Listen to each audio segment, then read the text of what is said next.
చిత్తూరు ప్రజలకి నమస్కారం. నేను మీ doctor Karthik, MD general medicine.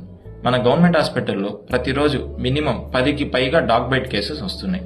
వీళ్ళలో చాలా మంది చేస్తున్న కామన్ మిస్టేక్స్ ఏంటంటే ఆ కరిచిన గాయం దగ్గర పసుపు, కాఫీ పొడి, ఏదో ఆయిల్ పూసుకొని వస్తున్నారు. ఇంకొంతమంది వెంటనే రాకుండా 5 నుంచి 7 రోజులు లేటుగా రావడం వల్ల ఆ గాయం కాస్త సెల్యులైటిస్, సెప్టిక్ ఇన్ఫెక్షన్ ఎక్కువై వస్తున్నారు. ఇంకొంతమంది చిన్న స్క్రాచ్ మార్కే కదని పట్టించుకోకుండా చాలా లేటుగా వస్తున్నారు. ఇటువంటి పొరపాటు అస్సలు చేయొద్దు. మీరు ఇమ్మీడియట్గా చేయాల్సిన పని ఏంటంటే రన్నింగ్ ట్యాప్ వాటర్ దగ్గర ఆ ఓని వాష్ చేయడం. ఎలా వాష్ చేయాలి? 15 మినిట్స్ వరకు సోప్ తీసుకొని ఆ వాటర్ పడుతూనే ఉండాలి. అలా వాష్ చేస్తే 70 to 80% వైరస్ని బాడీలోకి ఎంటర్ కాకుండా మనం ప్రివెంట్ చేయొచ్చు. ఇంకొకటి, ఈ డాగ్ బైట్ అనేది 3 కేటగిరీలుగా డివైడ్ చేశారు.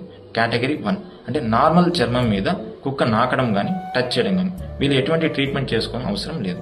కేటగిరీ 2 కుక్క బరకడం, స్క్రాచ్ మార్క్స్ ఉంటాయి, రక్తం రాకుండా ఉంటుంది, వీళ్ళు వ్యాక్సిన్స్ తీసుకుంటే సరిపోతుంది.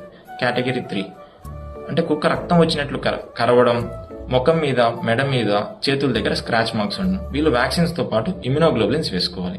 చాలా మందికి ఉన్న అపోహ ఏంటంటే కుక్క కరిస్తే 14 సార్లు బొడ్డు చుట్టూ ఇంజెక్షన్స్ వేసుకోవాలి. ఇప్పుడు అలాంటిది ఏమీ లేదు. జస్ట్ 4 సార్లు వ్యాక్సిన్స్ వేసుకుంటే సరిపోతుంది. అది కూడా భుజానికి వేస్తున్నారు. 0 రోజు అంటే కుక్క కరిచిన రోజు, 3వ రోజు, 7వ రోజు, 21 కానీ 28వ రోజు. ఇమ్యునోగ్లోబులిన్స్ మాత్రం కరిచిన గాయం చుట్టూ వేస్తారు.